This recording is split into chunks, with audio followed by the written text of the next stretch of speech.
Ja, meine Damen und Herren, als nächste Rednerin haben wir eine Frau, die seit 2011 Vorsitzende des Front National ist. Der übrigens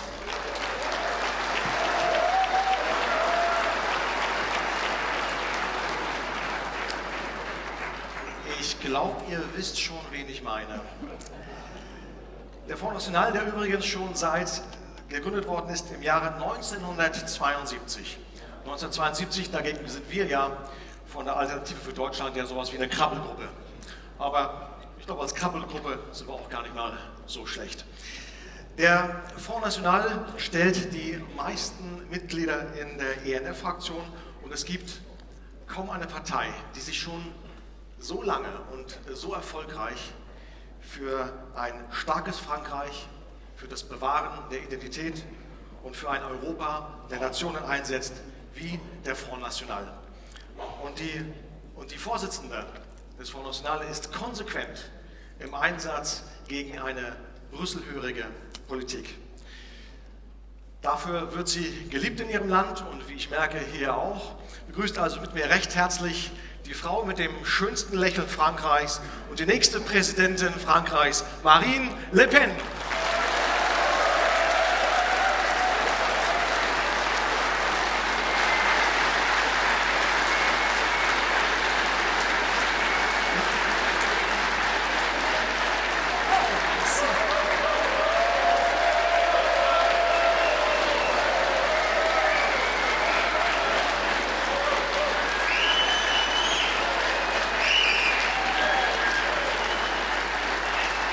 Merci.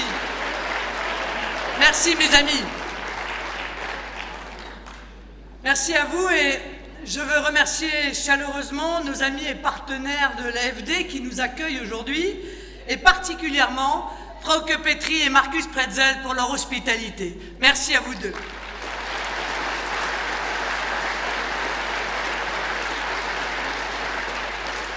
Merci aussi à tous les autres représentants des différents pays membres du groupe ENL au Parlement européen, nos amis néerlandais, italiens, autrichiens, flamands, roumains, britanniques, tchèques, polonais et britanniques, je crois que je l'ai déjà dit. Ça fera 2 fois, mais j'aime beaucoup Janice, c'est pour ça. Merci également à tous les organisateurs qui ont rendu ce rendez-vous possible sous la houlette de notre secrétaire général, Ludovic Dedanne.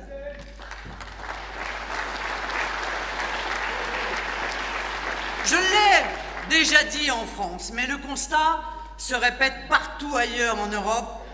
Nous vivons la fin d'un monde et la naissance d'un autre. Plein d'espoir et d'opportunités nouvelles. Nous vivons le retour des États-nations que le mondialisme avait tenté de faire disparaître. Depuis 10 ans, depuis les premiers référendums en France, aux Pays-Bas, puis en Irlande, on sentait venir la révolte des peuples de l'Europe contre un pouvoir non élu qui prétendait se passer de la démocratie.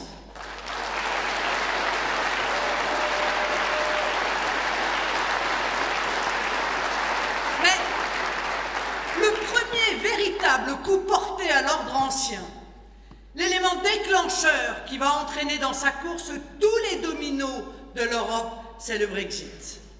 Un peuple souverain a décidé de se passer de l'accord des puissants pour décider par lui-même de son destin.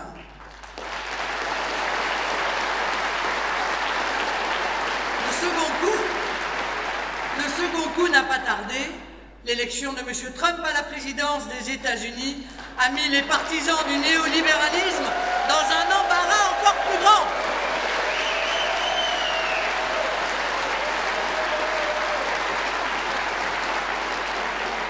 Sa position sur l'Europe est claire et nette. Il ne soutiendra pas un système d'oppression des peuples.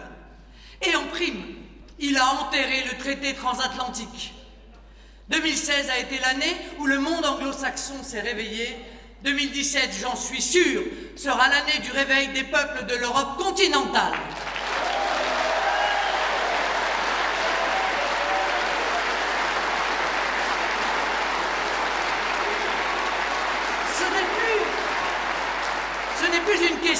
possibilité, c'est une question de temps.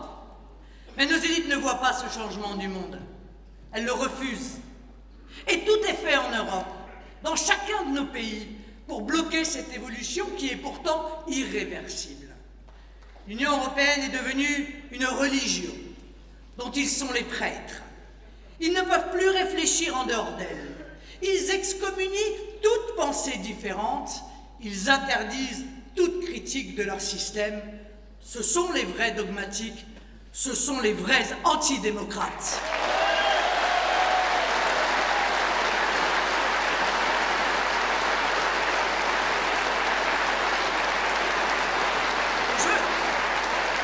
Je rappelle quand même cette phrase de M.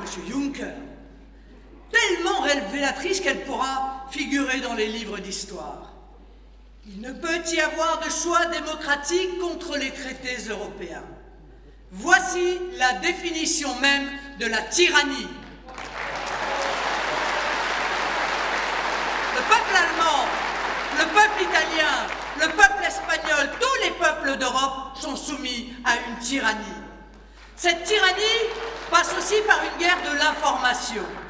Il faut empêcher à tout prix les peuples de communiquer entre eux. D'où l'importance de nos rencontres. Enfin, les peuples se parlent.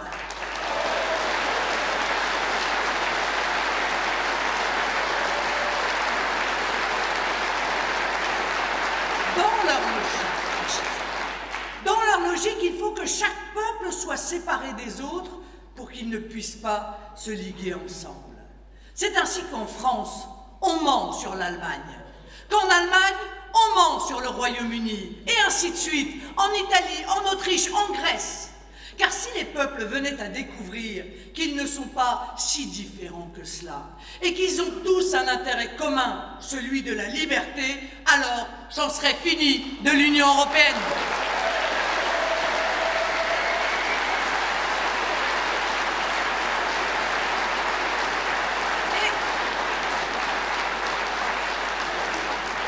C'est justement ce qui est en train d'arriver.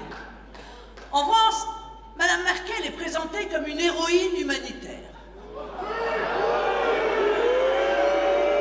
qui est un modèle de générosité envers les migrants, alors que les Français sont tous des moins qu'à rien.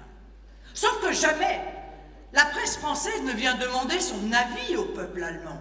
Jamais on ne vient interroger les Allemands eux-mêmes pour savoir s'ils sont satisfaits de la politique migratoire de Madame Merkel. Et on comprend pourquoi. S'ils interrogeaient les Allemands, tout le monde verrait que cette politique migratoire est une catastrophe au quotidien.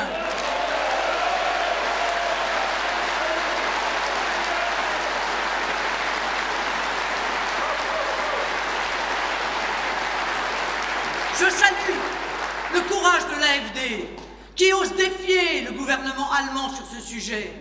Les élites européennes veulent absolument faire taire les peuples et faire croire au monde que leurs représentants actuels agissent pour leur bien. Pour ma part, je ne confondrai jamais un peuple avec ses dirigeants. Le peuple allemand, comme tous ceux d'Europe, n'aspire qu'à une chose, la liberté.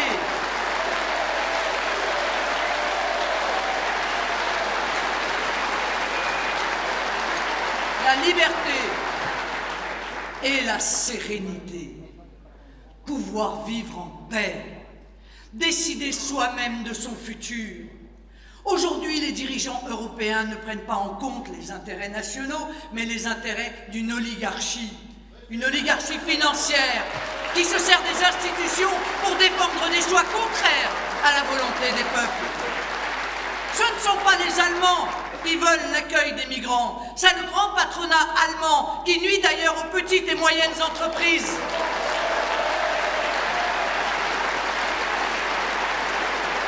Ce ne sont pas les Français qui veulent supprimer les frontières de leur pays. C'est le grand patronat français et leurs multinationales. Nous devons voir lucidement l'intérêt économique des puissants qui se dissimulent derrière ces belles paroles.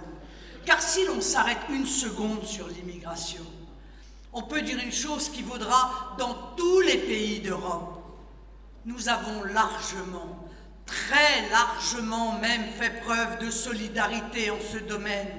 Et il est temps, plus que temps, que cela s'arrête.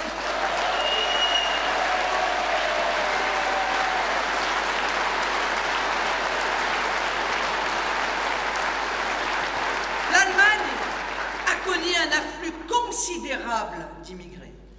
Et la chancelière a tellement voulu en accueillir qu'elle ne sait même pas où sont passés 500 000 d'entre eux. Incroyable légèreté!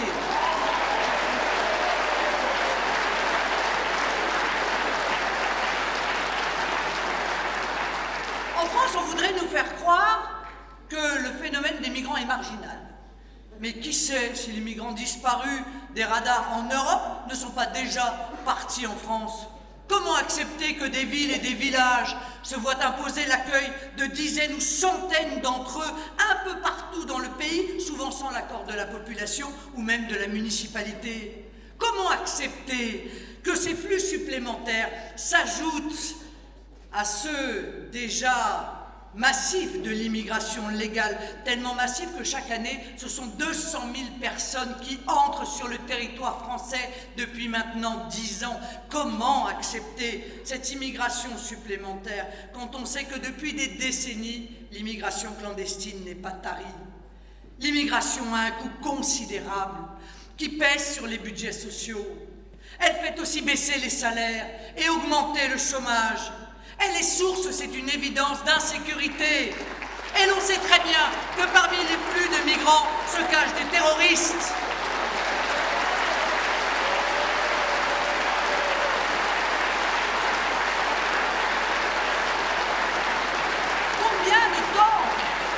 Combien de temps allons-nous en France, en Allemagne et dans tous les autres pays soumis à la folie de Schengen continuer ainsi à ne pas protéger nos frontières? Il n'y a pas, mes chers amis, dans l'Union européenne que le seul problème de l'immigration. Il y a aussi le problème, l'immense problème posé par la monnaie unique, qui oblige chacun des pays membres de la zone euro à avoir la même politique économique. Je ne dis pas qu'il faille pour chaque pays quitter la zone euro. C'est un choix souverain. C'est un choix souverain à faire qui doit être respecté dans chaque nation. Mais il faut laisser la possibilité à chaque pays, s'il le souhaite, d'en sortir.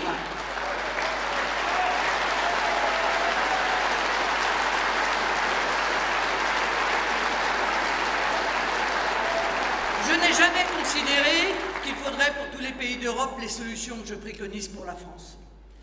Je dis simplement que chaque pays doit réfléchir librement à son intérêt et permettre à son peuple de prendre la décision qui lui semble la meilleure. Et si pour certains pays, il peut y avoir des avantages perçus à rester dans la zone euro, pour d'autres, il devient de plus en plus évident que c'est le contraire.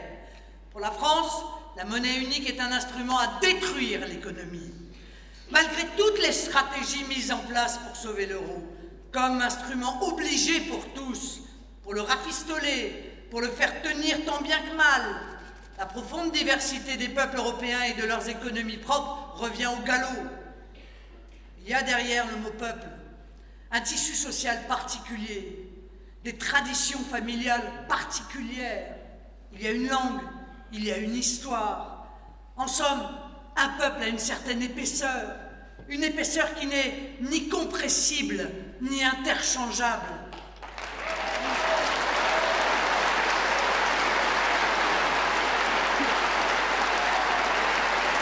Alors, quand on nous dit une monnaie unique a un ensemble unique, veut-on dire que ce qui convient à un Allemand convient aussi à un Français et à un Espagnol?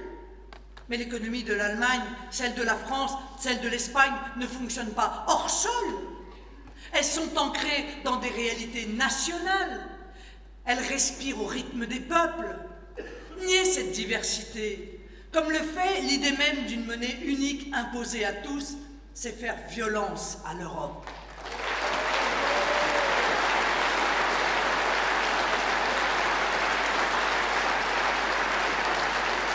En matière de peuple, on ne calcule pas une moyenne par une simple opération mathématique. Il n'y a pas de moyenne franco-allemande, pas plus que de moyenne franco-espagnole. J'aime l'Allemagne parce qu'elle est allemande. J'aime la France parce qu'elle est française.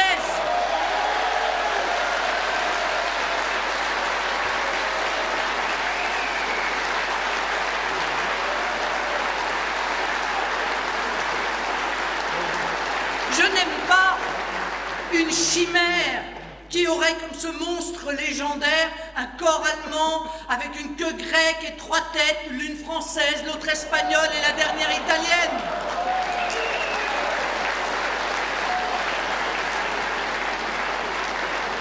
Les distinctions entre les peuples ne peuvent pas être rayées d'un trait de plume. J'ai pris l'exemple de l'euro. J'aurais pu tout aussi bien parler de la fiscalité, des droits sociaux, des systèmes de retraite ou des salaires minimaux. On veut couler toutes les nations européennes dans un même moule économique en écrasant leurs particularités. Si réforme il doit y avoir, elle ne peut avoir lieu que dans le cadre national, là où il existe un peuple unique et sur lequel il est possible d'agir de manière cohérente. L'intégration économique qui serait suivie d'une intégration politique est un rêve qui se transforme en cauchemar.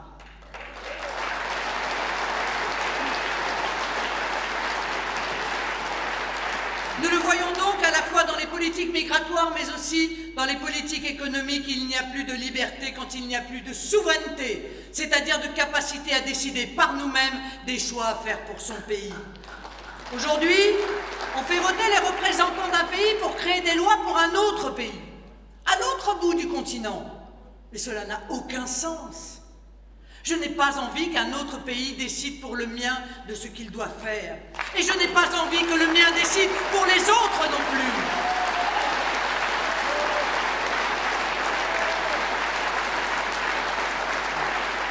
C'est pour cela que notre groupe parlementaire a avant tout pour but de redonner un maximum de liberté à chaque nation, et il a toujours travaillé en ce sens. Maintenant, il faut que nous passions à l'étape suivante.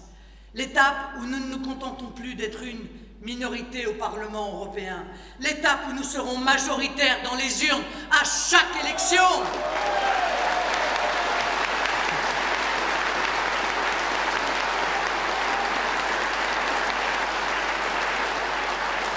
2017 est une année riche en élections.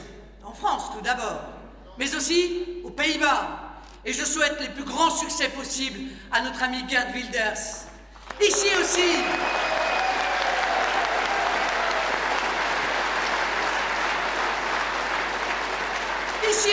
Frauke, vous mènerez la bataille électorale. Vos succès sont déjà nombreux depuis 2013. Je sais que vous allez encore grandir, car vous êtes l'avenir de l'Allemagne.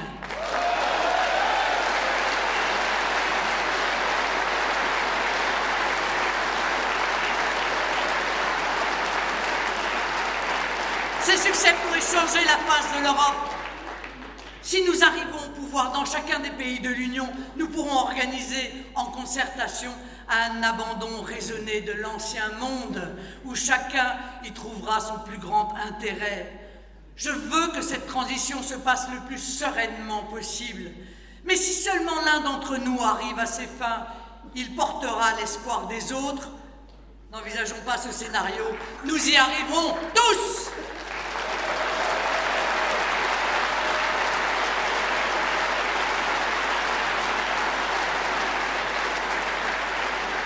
Notre organisation au niveau du Parlement européen, notre réunion aujourd'hui sont le témoignage de cette solidarité qui existe entre des mouvements proches, voire très proches, d'accéder au pouvoir. Souvent, nos adversaires nous opposent que nous serions seuls en cas de victoire. Cela commence déjà à être démenti par les urnes.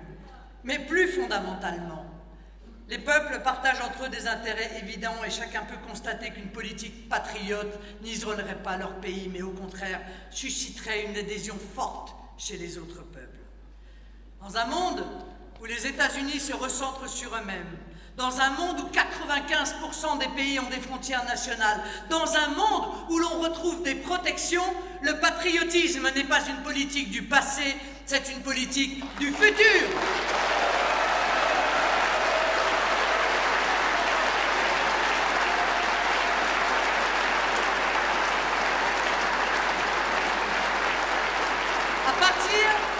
Du moment où nous abandonnerons la prison de l'Union européenne, nous verrons renaître la diversité des cultures et des nations qui la composent. Cette diversité n'est pas synonyme de guerre, contrairement à ce que des années d'idéologie ont voulu nous faire croire. La guerre, c'est au contraire cette union à marche forcée. La guerre, ce sont des élites déconnectées qui appellent à s'armer contre M. Trump ou M. Poutine.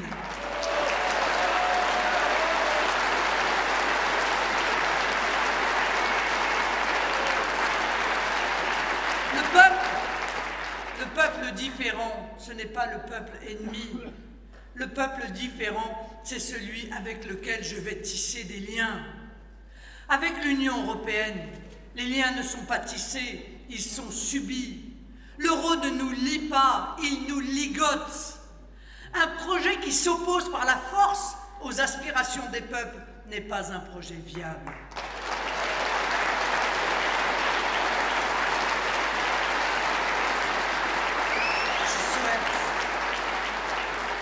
Je souhaite voir renaître la culture, l'art, la littérature de chaque pays du continent. Je souhaite voir renaître son économie, son inventivité, son génie national. Aujourd'hui, l'Union européenne nous défait de nos cultures. Elle est une force de stérilisation. Je suis certaine que la libération des peuples ira de pair avec une véritable renaissance de l'Europe, où nous verrons fleurir des langues, notamment aujourd'hui écrasées.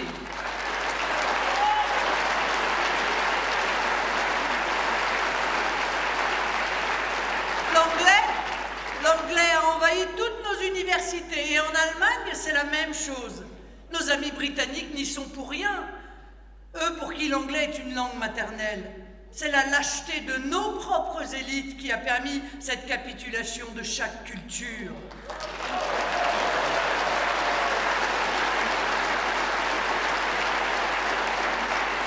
Je sais que si nous retrouvons les leviers de notre souveraineté, nous retrouverons par la même occasion le goût de notre propre culture. J'attends ce moment avec espoir et je sais de toute façon que l'aspiration à la liberté des peuples ne peut plus être arrêtée. Vive les nations d'Europe, vive l'Europe des nations!